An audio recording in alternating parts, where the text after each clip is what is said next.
Hola, buenas tardes. Mi nombre es Alison Silva, soy nutricionista. Me he dedicado mi carrera a trabajar con nutrición infantil. Estoy terminando mi magíster en nutrición infantil y promoción de salud y un diplomado también en nutrición infantil y adolescente. Además, trabajé durante 4 años en el programa Crecer Sano, así que estuve a cargo de la región de O'Higgins y Maule, así que conozco ahí un poco, espero que no estén viendo. El primer tema que vamos a hablar en este ciclo de webinars es acerca de la malnutrición por exceso y rendimiento escolar, que es un tema que se repite bastante dentro de las consultas de los profesores y de los apoderados. Cómo se vincula justamente lo que comen los niños, lo que consumen los niños, los alimentos que eligen, y cómo esto tiene algún efecto o cómo afecta al rendimiento escolar y al aprendizaje. Entonces, eso, partimos con la presentación.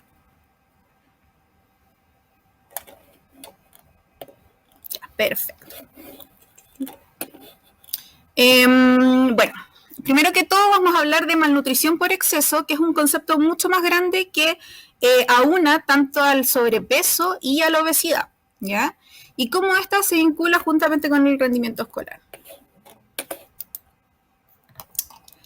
Pero antes de hablar de este tema más específico, tenemos que hacer una pequeña base para que podamos seguir ahondando en estos temas. Lo primero que vamos a hablar es acerca del cuerpo, evolución y ambiente.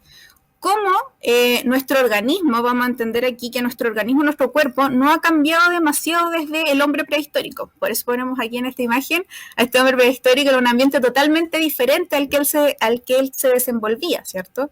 Entonces, podemos ver que nuestro organismo no ha cambiado mucho, pero lo que sí ha cambiado y drásticamente es el ambiente donde nos desarrollamos, ¿cierto?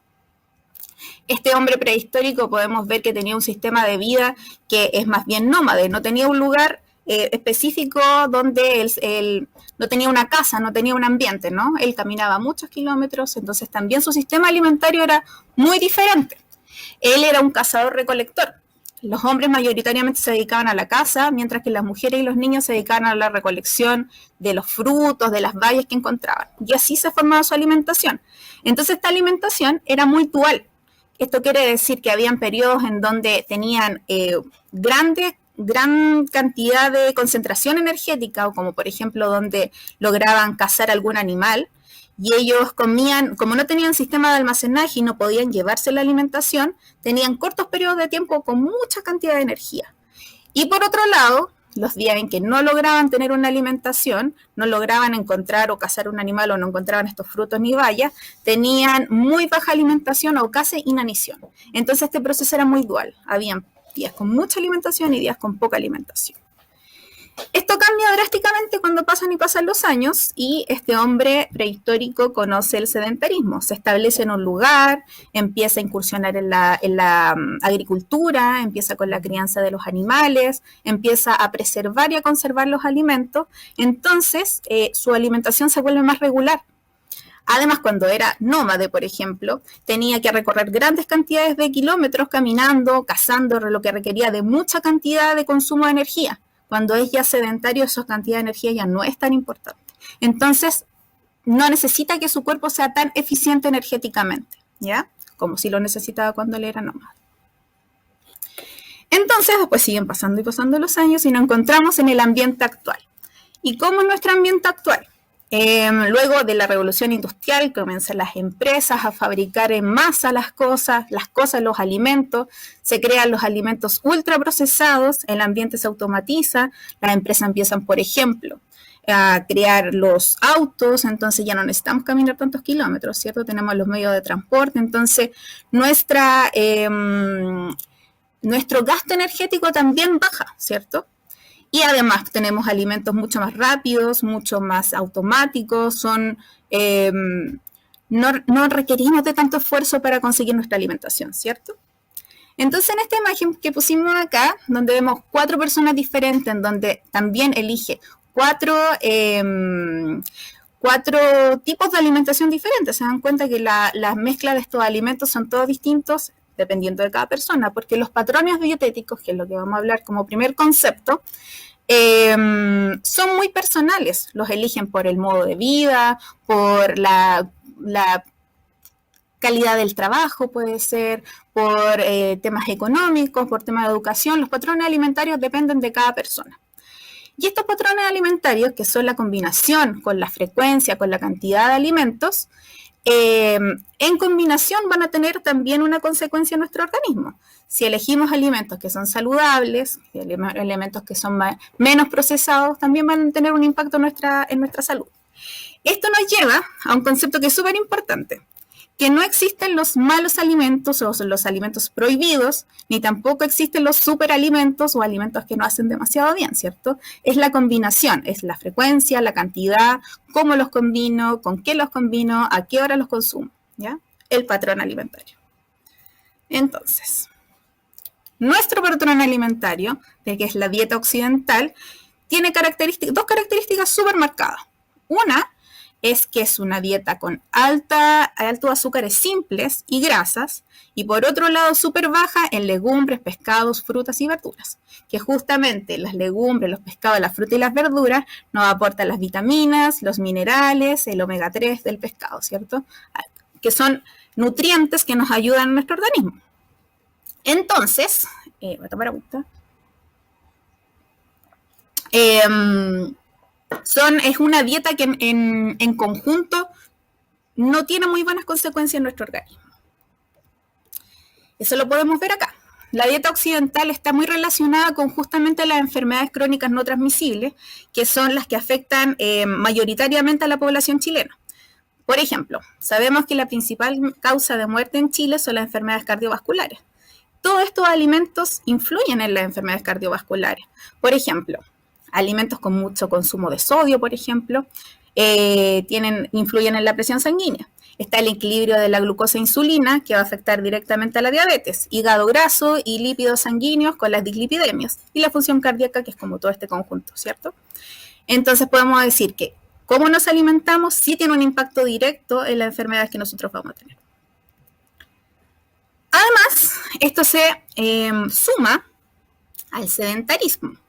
El sedentarismo en Chile alcanza cifras gigantísimas. Esta es la encuesta del año 2019, que es la encuesta más reciente que tenemos, porque claramente en el año 2020 no se hizo nada, como estábamos en pandemia, estábamos con el tema de las cuarentenas y aislamientos preventivos, ¿no? No se pudo realizar esta encuesta. Y además es solamente en población mayor de 18 años, o sea, en la población adulta.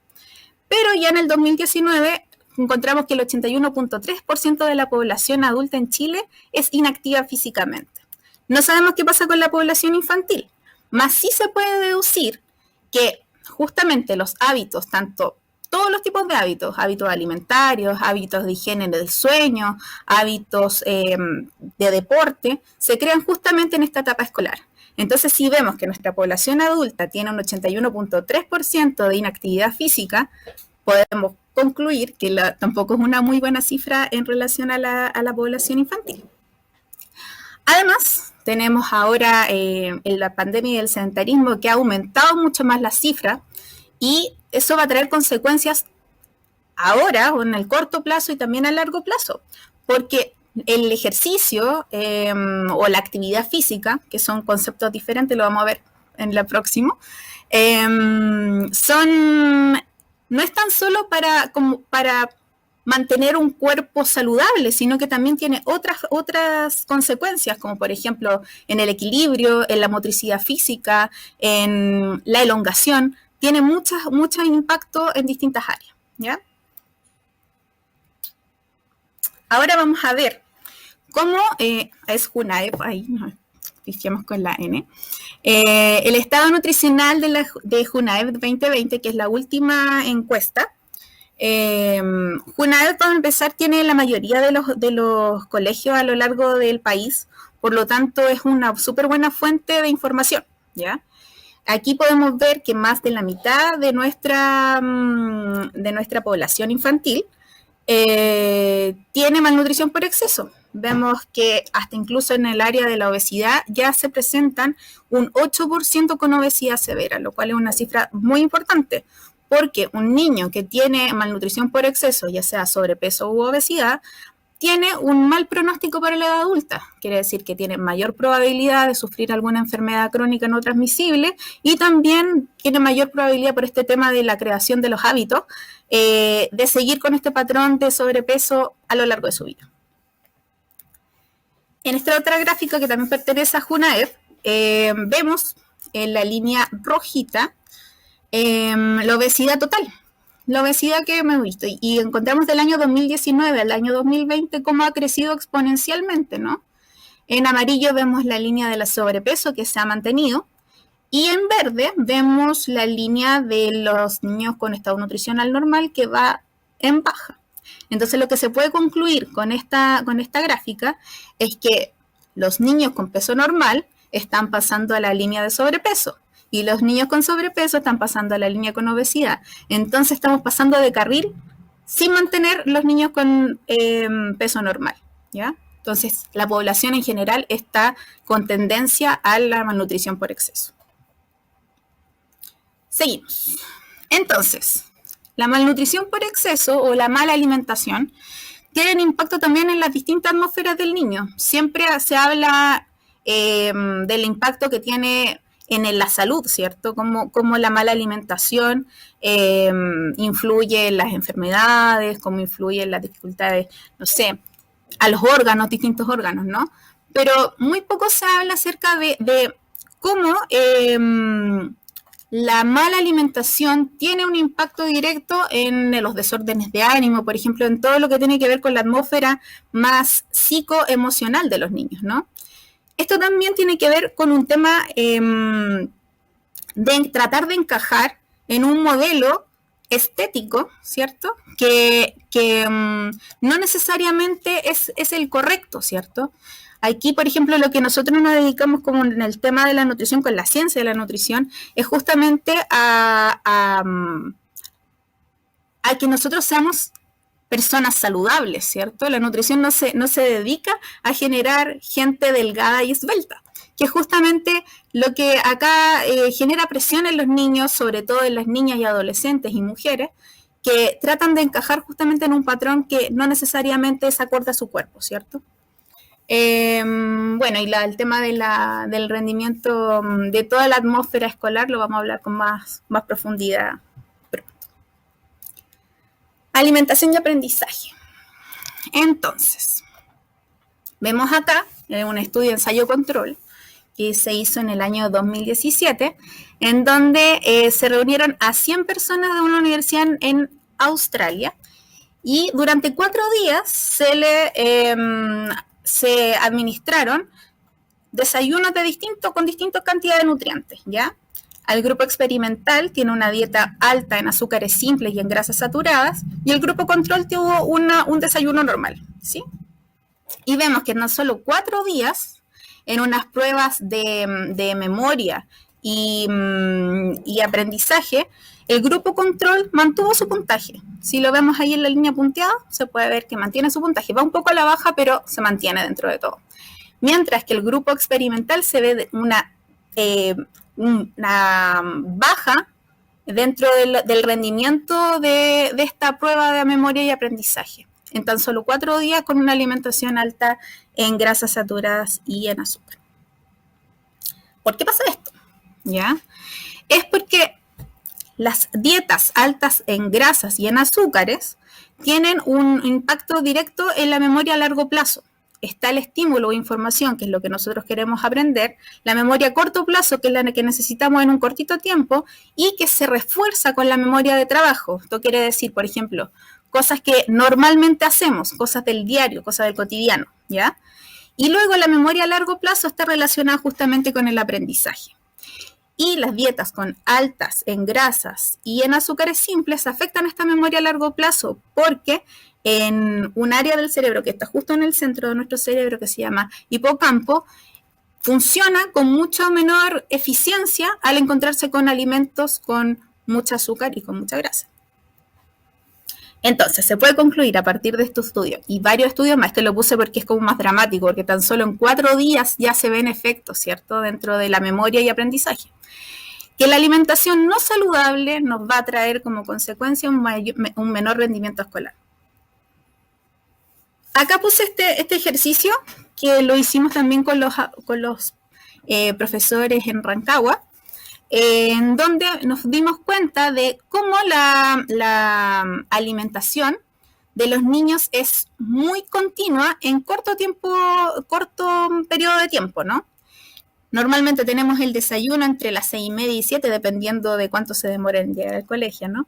Un desayuno que se hace en la casa, luego la colación en el primer recreo, que normalmente los recreos son el primer recreo a las 9:30, el segundo recreo a las 11:15, donde también existe otro tiempo de comida, otra colación, luego el almuerzo de 12 a 12:30, dependiendo del nivel, los niños pequeños siempre almuerzan más temprano que los niños más grandes, y colación si es que existe como una extensión horaria, ¿cierto? Entonces vemos que en un corto periodo de tiempo tenemos 1, 2, 3, 4, 5 tiempos de comida, ¿ya?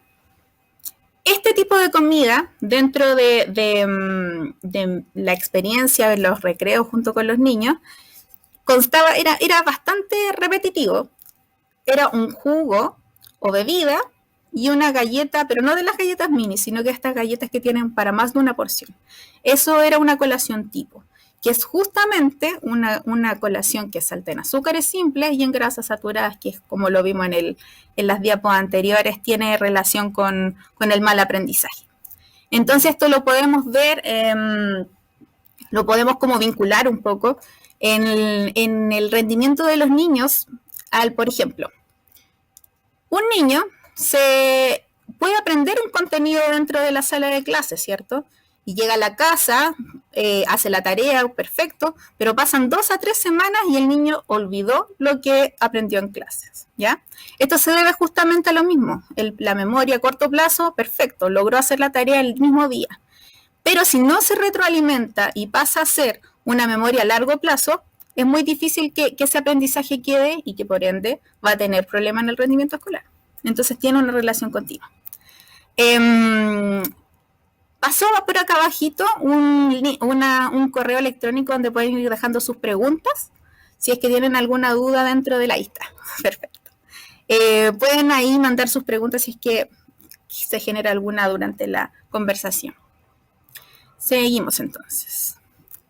Esto es otra cosa que pasaba harto dentro de mi experiencia en la escuela, es que la mayoría de los apoderados justamente habla que una colación saludable es una colación cara.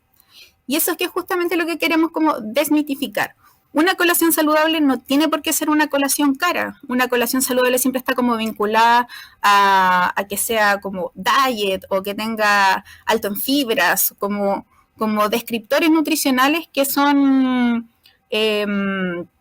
como atractivos, ¿cierto? Y que uno diga, oh, sí, esto es un alimento muy saludable. Pero no necesariamente esos alimentos son las únicas colaciones saludables, ¿no? Una colación no saludable va a ser un alimento lo menos procesado posible. Por ejemplo, acá pusimos algunos ejemplos de alimentos con muy poco procesamiento o cero procesamiento, como por ejemplo las frutas, las verduras, la leche, los yogurts. Y por otro lado, tenemos los alimentos ultraprocesados, que son justamente los que más se consumen en las colaciones, que son los cereales, los dulces, los snacks, ¿cierto? Entonces, otra cosa aquí, por ejemplo, que también se ve harto en la escuela, es que justamente cuando existe, no sé, para juntar fondos para la salida de los cuartos medios o se necesita recaudar algún tipo de fondos, se crean estas como los cursos venden cosas, ¿cierto? Y la mayoría de esas cosas justamente pertenecen a este grupo de los alimentos ultraprocesados. Eso. Por acá dejé ejemplos de colaciones, de 5 colaciones saludables y otras. En el fondo se podría hacer 2 semanas de colaciones, ¿cierto? Un niño no necesita las 3 colaciones que nosotros hablábamos en el tiempo anterior, no es necesario que tenga 5 tiempos de comida en una poquita cantidad de horas, ¿ya? Justamente hablando de esto, de los conceptos anteriores acerca de los patrones alimentarios, si vemos que un niño tiene una colación dentro de estos 5 días de colegio, ¿cierto? En donde se repite la bebida y el jugo o las galletas o los snacks salados, que cambie un día por alguno de estos tipos de colaciones, va a tener un cambio, una repercusión dentro de su salud. ¿ya? Y así se pueden ir cambiando los patrones alimentarios de a poco. No es necesario que así de un momento a otro cambiemos totalmente la alimentación y pongamos los 5 días de la semana colaciones saludables. Eso es irreal y en realidad no va a tener un impacto directo porque va a ser poco constante, ¿cierto? Para que nosotros tengamos una alimentación saludable y que tenga también una repercusión dentro a nuestro organismo, tenemos que hacer cambios pausados y de a poquito, ¿ya? Es un poco irreal decir como de un momento a otro que se van a cambiar las colaciones completamente. Eso. Ahí estamos. Muchas gracias. Quedo atenta a las preguntas. ¿Quedamos con alguna pregunta? Perfecto.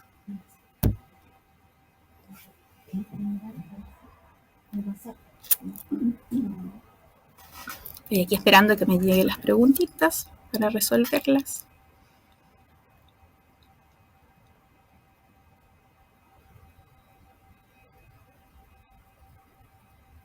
Ya.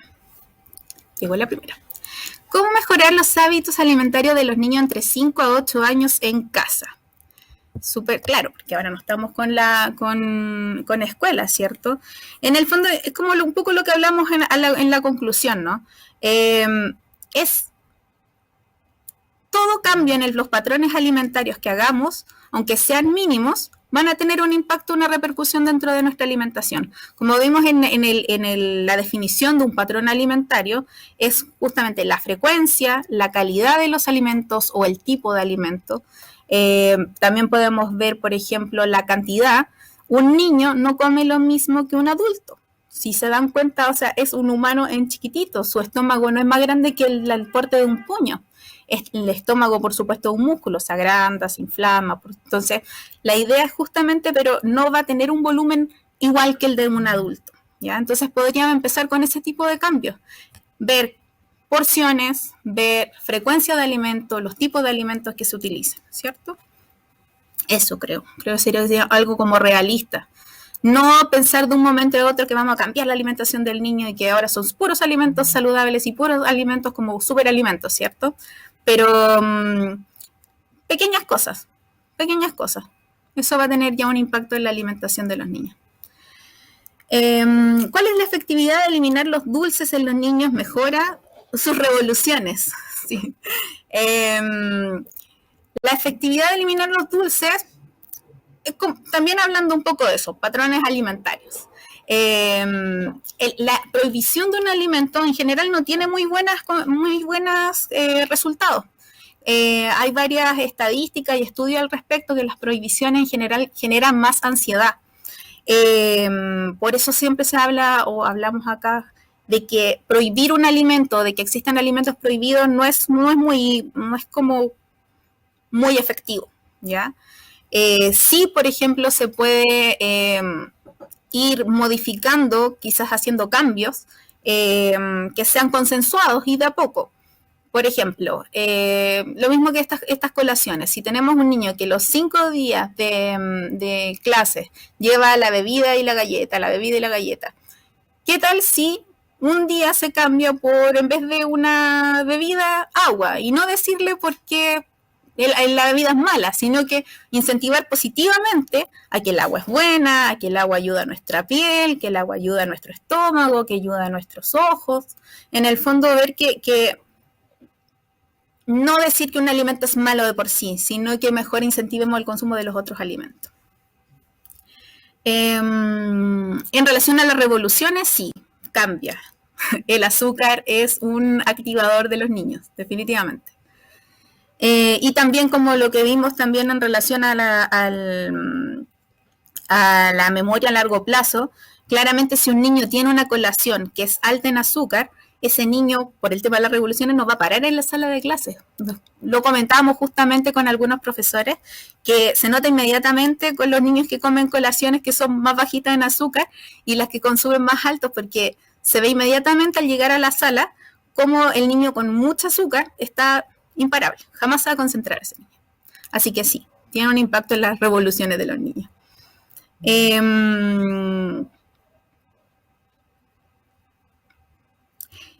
¿Puede ser que un niño tenga hambre todo el tiempo?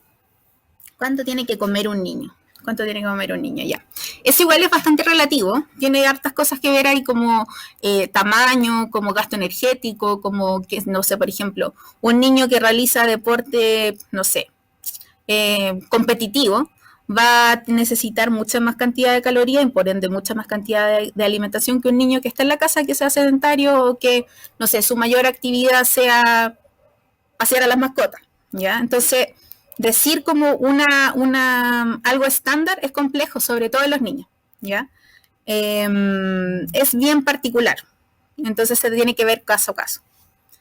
Y puede ser que un niño tenga hambre todo el tiempo, quizás hay varias como puntos que se podría tratar en eso. Puede que no sea tan solo hambre, que confunda el hambre. Hay muchos como casos de ansiedad que se confunde con hambre porque es lo más rápido y que sacia inmediatamente, ¿cierto? Entonces, puede ser, por ejemplo, quizás como eh, cambiar esa ansiedad como por deporte o por alguna actividad en conjunto. En el fondo hay que identificar bien si esa hambre realmente es hambre o se está confundiendo con otra cosa. ¿Cuál es el mejor menú diario para los niños pequeños? Un menú diario podríamos que sea variado en realidad. Insisto, no existen alimentos prohibidos ni superalimentos. Una alimentación correcta para los niños es una alimentación que contenga de todo, ¿sí?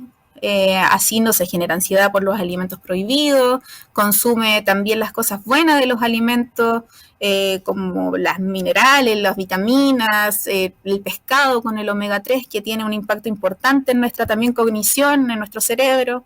Entonces, un menú diario en realidad es que contenga de todos los alimentos, de todos los grupos de alimentos, en su justa medida, en su justa proporción, en su justo, un patrón alimentario correcto. Mi hijo es obeso y no sé cómo hacerlo.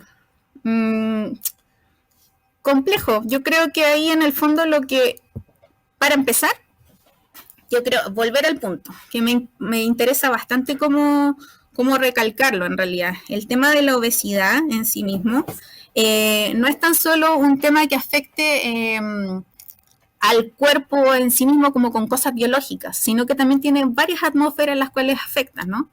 Eh, para empezar, el concepto de salud, por ejemplo, de la OMS, habla de que un buen estado de salud no es tan solo la ausencia de una patología o la ausencia de una enfermedad, ¿cierto? Tiene que ver con el completo estado de bienestar. Y este completo estado de bienestar no se puede obtener solamente como al decir, no tengo ninguna enfermedad, ¿cierto?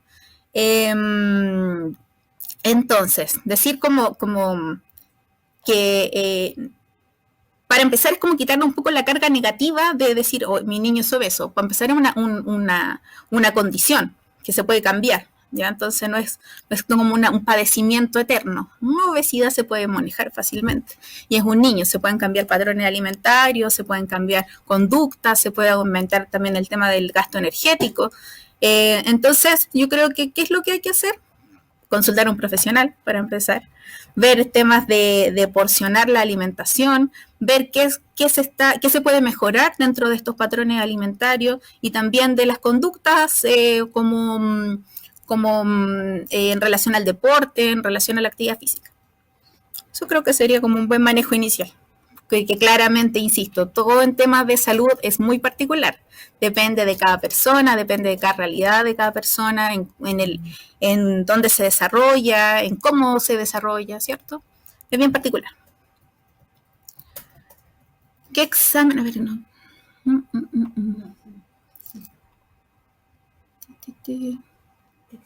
El azúcar daña las neuronas. Claro, es como hablar de que daña las neuronas, no tiene un daño, no tiene un impacto directo, ¿cierto? Pero sí, como hablamos, sí daña la cognición. En el fondo está demostrado de que una alimentación alta en azúcar y en grasa saturada justamente tiene un impacto dentro de la memoria a largo plazo, y la memoria a largo plazo, por ende, tiene consecuencias o influye en el desarrollo del rendimiento escolar, ¿no? Porque, claro, pues afecta a la memoria a largo plazo, que es la que necesitamos para tener los conocimientos y para aprender, Y, y, y eso claramente al momento de medir ese rendimiento, ese aprendizaje, es a través de pruebas o controles que van a influir en el rendimiento escolar. ¿Ya? Entonces, el azúcar no afecta directamente a la neurona, pero sí tiene un impacto ahí en todo el tema de la cognición. ¿Qué exámenes hay que ver para ver el estado nutricional de los niños? ¿Qué exámenes? También, insisto, muy particular. Toda la nutrición es súper particular. Pero a grandes rasgos, en realidad es ver, por ejemplo, cómo está el tema de la insulina, el control de la insulina glucosa, ver cómo está como un perfil lipídico completo. Pero más que nada se puede ver inmediatamente como en una anamnesis correcta. Como una anamnesis quiere decir como entrevistar al apoderado y al niño y ver, por ejemplo, sus hábitos de sueño. El sueño también tiene que ver con la nutrición. Si es que realiza algún deporte, cuáles son sus hábitos alimentarios, a qué hora empieza a comer, a qué hora termina de comer. Entonces, todas esas cosas influyen también dentro de la nutrición de un niño, ¿sí? Vamos como ese concepto más, nutrir, ¿ya? Acá, otra pregunta. Nuestro pequeño con la alimentación en casa.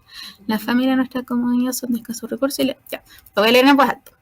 La consulta es, ¿cómo ayudarnos a nuestros niños en su alimentación en casa? Las familias en nuestra comunidad son de escasos recursos y la justificación está siempre en que los alimentos calóricos le ayudan a mantener la guatita llena por más tiempo. Ya. ¿Te dejo acá? Sí, súper complejo. Pero en realidad justamente lo que estábamos hablando antes, los alimentos, los buenos alimentos, los alimentos que nos nutren, son alimentos que no son tan inalcanzables, ¿no? Por ejemplo, estábamos hablando como una colación saludable atrás, una marraqueta o media marraqueta con huevo, por ejemplo, o con tomate, con alimentos que nos aporten. Por ejemplo, el huevo ahí no estaría aportando proteínas, ¿cierto? El tomate no estaría aportando vitaminas del complejo A. Entonces, en realidad, alimentos que son no alimentos como que se dicen que son buenos alimentos. No sé si me explico con eso. Al decir que un alimento sea ultra procesado, por ejemplo, pero sin embargo tenga una etiqueta nutricional que es como un brownie multigrano. Ese no necesariamente, o sea, sí es un buen alimento, pero no es la única opción. A lo que me refiero es que existen más opciones que son más asequibles para todos y que sí tienen son alimentos buenos. Por ejemplo, las legumbres, es un alimento muy poco consumido en Chile y que nosotros antes éramos productores, por ejemplo, de muchas legumbres y ahora solamente producimos una, las lentejas. Todos los demás son exportados. Y eso fue justamente porque ya la gente no consumía legumbres. Y es un muy buen alimento, ¿ya? Que ya se debería consumir al menos 2 veces en la semana. Y ya nadie consume eso. Entonces, por ejemplo, es un ejemplo que creo que podría linkearse con lo que están preguntando. Eso. ¿Tenemos más preguntas?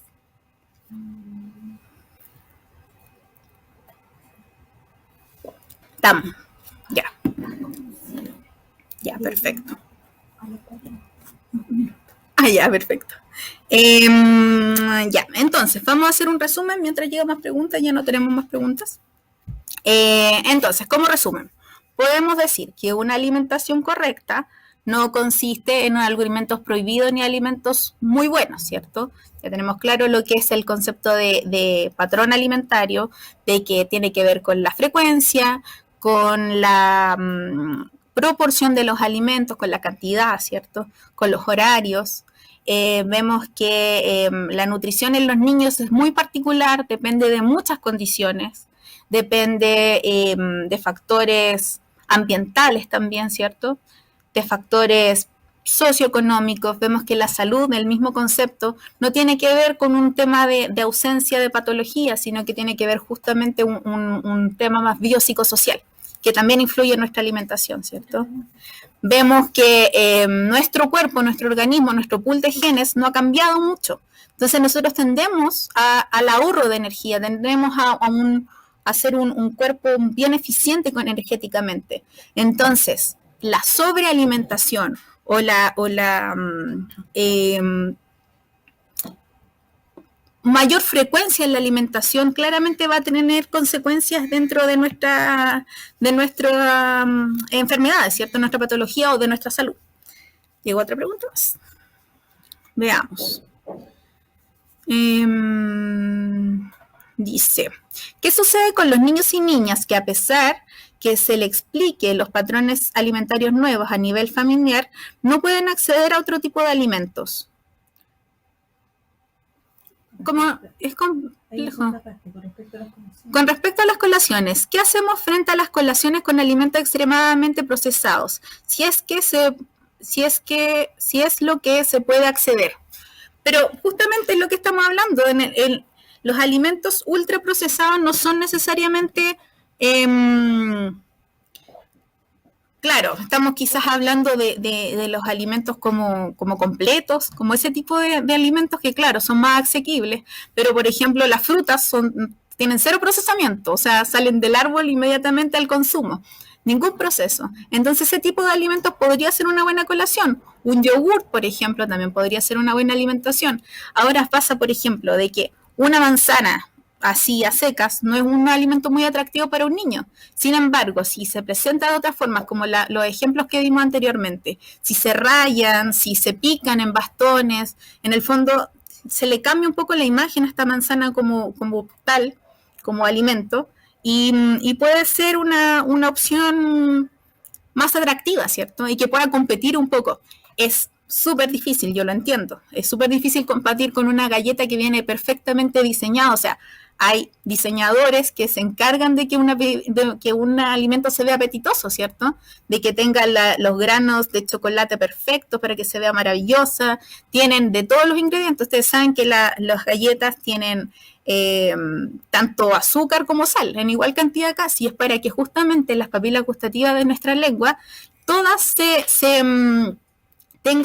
activen, ¿cierto? En cambio, una manzana solamente va a activar la opción ácida quizás y un poco la dulce. Entonces, claramente la competencia es desigual. Ahí viene el tema justamente de la educación, entender de que la alimentación saludable, de que elegir alimentos con mayor consumo de fibra o vitaminas van a tener una mejor consecuencia nuestra. Entonces ahí viene el tema de la educación constante. Por eso es importante estas iniciativas que justamente que trabajan la nutrición tanto en las casas, en los hogares, como en las escuelas, porque se aumentan se confabulan justamente para competir con estos alimentos que son tan fáciles de que a un niño le parezcan atractivos, ¿cierto? Tenemos más preguntas. Ya. ¿Cuál es el azúcar o endulzante menos dañino para un niño? Todos los endulzantes que existen en Chile están aprobados para el consumo en las distintas edades, ¿ya? Pasa ahora que con el etiquetado nutricional, muchos alimentos que antes tenían azúcar pasaron a tener endulzantes o edulcorantes. Entonces, la cantidad de edulcorante a la que se ve expuesto a los niños es mucho mayor que hace un tiempo atrás, ¿ya? Aún así, con esto, no existen todavía estudios como resolutivos que digan que una gran cantidad de edulcorante hace mal a los niños. No existe eso, ni tampoco en embarazados. ¿Ya? Entonces, no hay estudios concluyentes. Seguimos con otras preguntas.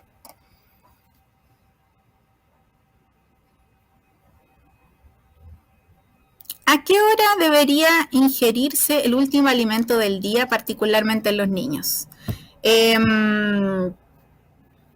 Insisto, todo esto depende de las dinámicas familiares.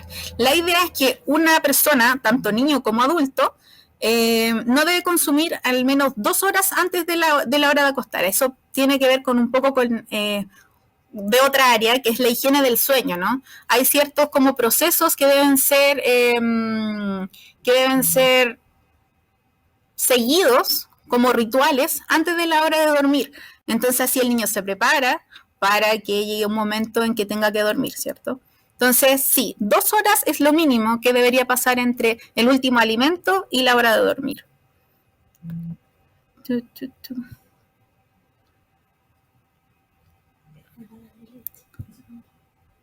Creo que aquí hay otra. ¿Es bueno darle leche a los niños? ¿Hasta qué edad? Sí, es bueno darle leche a los niños. O sea, no hay ningún estudio que diga que la leche, se entiende que, por ejemplo, creo que esto es importante recalcarlo.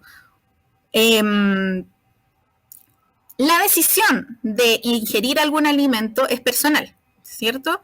Todas las personas podemos elegir cómo alimentarnos. De ahí viene el tema de los patrones alimentarios, una vez más. Cada persona puede elegir el tipo de alimentación que tiene. Entonces, si me preguntan si es dañino darle leche a los niños, no, no es dañino. No hay ningún estudio concluyente que diga que es malo darle leche a los niños. Por el contrario, tiene muchos nutrientes que le ayudan a los niños, como por ejemplo el calcio, que es súper necesario en la etapa de crecimiento por el tema de la calcificación de los huesos. Si bien el calcio se puede sacar de otros alimentos, perfecto. De ahí viene justamente el tema de la elección de los alimentos, ¿cierto? También la leche es de un consumo masivo, es relativamente accesible a todas las personas, entonces sí, es un buen alimento. En toda edad, hasta los adultos. No es tan solamente la leche, no es tan solo necesaria en la etapa de crecimiento, también en la adultez. Los adultos perdemos después de cierta edad el calcio, ¿cierto? Se va perdiendo la descalcificación de los huesos y es necesario consumirlo justamente para disminuir esa descalcificación de los huesos. Vemos más preguntas. ¿Cuál es el mejor pan en términos nutricionales para el desayuno? No necesariamente necesario, valga la redundancia, el pan en el desayuno. Es importante tener un cereal en el desayuno. El cereal puede ser varias cosas, ¿cierto? Puede ser avena, por ejemplo, avena un cereal. El pan, claro, es de trigo, por lo tanto, un cereal. Lo importante es que dentro de la alimentación, un buen desayuno debería tener un lácteo, una fruta y un cereal. Esa es como la trilogía de un buen desayuno. Entonces, claro, si es que podemos tener dentro de la alimentación, si es que se va a elegir un pan, ojalá que sea un pan de no harina tan refinada, ¿cierto? Que sea un pan más bien integral, que tenga granos, en el fondo que ayude a la sensación de saciedad, ¿ya? Eso creo.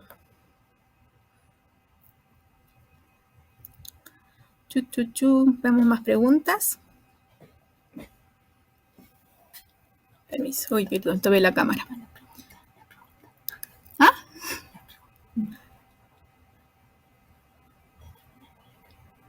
Ya, perfecto. Estamos entonces. Quiero agradecer a las personas que se conectaron. La idea es que justamente esto sea un espacio en donde se pueda resolver dudas, donde podamos ir aprendiendo juntos.